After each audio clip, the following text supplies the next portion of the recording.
On fait presque tous la même erreur sans même s'en rendre compte. On confond ce qu'on pense et ce qu'on ressent.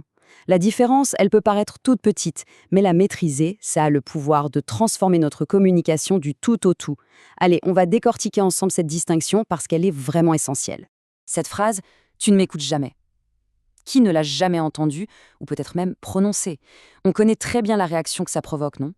En général, la personne en face se braque, la discussion monte dans les tours, et voilà. C'est exactement le point de départ de notre analyse.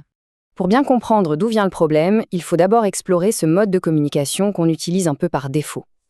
Alors, c'est parti pour la première section, parler avec la tête. Une pensée, qu'est-ce que c'est dans ce contexte? Eh bien, c'est une interprétation, un jugement, une analyse qu'on fait d'une situation. Le point clé à retenir, c'est que cette pensée, elle est toujours filtrée par notre vécu, par nos peurs, nos croyances, bref, c'est notre vision très personnelle de la réalité. Et des exemples, on en a tous les jours. Tu ne m'écoutes jamais, ça c'est une généralisation, un jugement qui tombe comme un coup près. Je pense que tu es injuste, c'est un jugement direct sur la personne. Ou encore, à mon avis, ça ne marchera pas. Là, c'est une analyse qui ferme complètement la porte à la discussion.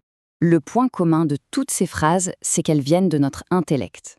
On parle avec la tête, le centre de l'analyse, du raisonnement, du jugement. Mais si l'objectif est de créer une connexion avec l'autre, ce n'est souvent pas le chemin le plus court, ni le plus efficace. Et c'est justement là qu'est le piège. Quand on communique principalement avec des pensées, on a tendance à accuser, à généraliser. Et le résultat? On risque de fermer le dialogue avant même qu'il ait eu la chance de vraiment commencer. La discussion est tuée dans l'œuf. Bon, maintenant, passons à une approche complètement différente. Une approche qui change toute la dynamique de l'échange. Deuxième section, parler avec le cœur. Alors, un ressenti, c'est l'expression d'une émotion intérieure. C'est brut, sans filtre. La différence fondamentale avec la pensée, c'est qu'il n'y a ni interprétation ni jugement de l'autre. Ce n'est pas un commentaire sur ce que l'autre a fait. C'est un partage honnête de ce qui se passe à l'intérieur de soi. Les exemples sont très simples, très directs. Je me sens triste, je me sens blessée, je me sens inquiète ou je me sens seule. Le point crucial, c'est que chaque phrase commence par « je me sens ». Le projecteur est tourné à 100% vers soi. Et là, on ne parle plus avec la tête, mais bien avec le cœur. On partage quelque chose de vulnérable, une vérité qui vient de l'intérieur, sans pointer l'autre du doigt, sans lui faire un procès. Et c'est là que réside toute la puissance de cette approche. Un ressenti, c'est tout simplement incontestable. Personne ne peut argumenter contre l'émotion de quelqu'un. Si une personne dit « je me sens triste », on ne peut pas lui répondre « non, ce n'est pas vrai ». C'est sa vérité, point.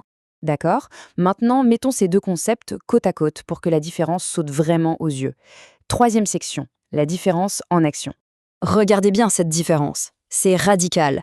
D'un côté, la pensée qui claque comme une accusation « tu t'en fiches de moi ». De l'autre, le ressenti qui expose une vulnérabilité « je me sens ignoré et triste quand tu ne me réponds pas ». La situation de départ est la même, mais l'expression, ça change absolument tout. La première phrase, la pensée, elle met quasi instantanément l'autre sur la défensive. C'est normal, la réaction naturelle, ça va être de se justifier ou même de contre-attaquer. Et là, le dialogue se transforme en combat. La seconde, en revanche, fait tout l'inverse. Elle ouvre une porte. Une porte vers la compréhension, vers l'empathie. L'autre personne n'est pas accusée, elle est invitée à comprendre l'impact de ses actions sur nos émotions. C'est une invitation, pas une attaque. On voit bien l'impact immédiat. Mais au fond, pourquoi c'est si fondamental de faire cette distinction au quotidien? C'est ce qu'on va voir dans cette quatrième section, pourquoi c'est essentiel. En fait, les conséquences de chaque approche sont limpides. Exprimer ses ressentis, ça crée du lien, ça désamorce les conflits, ça permet d'être authentique. À l'inverse, s'en tenir aux pensées, ça risque de créer des malentendus, de construire des murs et surtout de cacher nos vrais besoins derrière des reproches. Au final, on ne fait qu'éloigner l'autre. Le choix d'un mot peut construire un pont ou creuser un fossé. Alors, comment on fait concrètement pour appliquer tout ça? Il existe une petite astuce, une question très simple pour nous guider. C'est notre dernière section, la clé de l'expression. Voilà la question clé à se poser avant de parler. Est-ce que je suis en train d'expliquer l'autre ou de me révéler moi-même? Quand on essaye d'expliquer l'autre, on le juge. Quand on se révèle soi-même, on partage son monde intérieur, son ressenti. C'est aussi simple que ça. C'est un outil simple, mais vraiment puissant pour avoir des relations plus saines, plus authentiques. Alors la question finale, c'est un choix personnel.